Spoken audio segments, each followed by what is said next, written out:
जय श्रीराम। श्रीराम नवमी।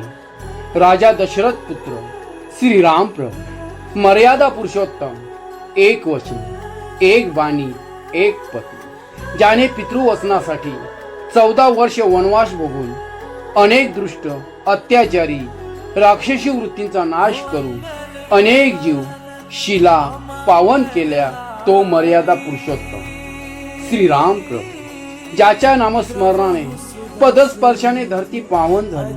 हनुमानजी शबरी वाल्या कोळी तरुण गेले, अमर झाले, त्या श्रीराम प्रभूंच्या चरणी समर्पित भाव, समर्पित भाव। जय श्रीराम, जय श्रीराम, जय श्रीराम। सिया राम, सिया राम।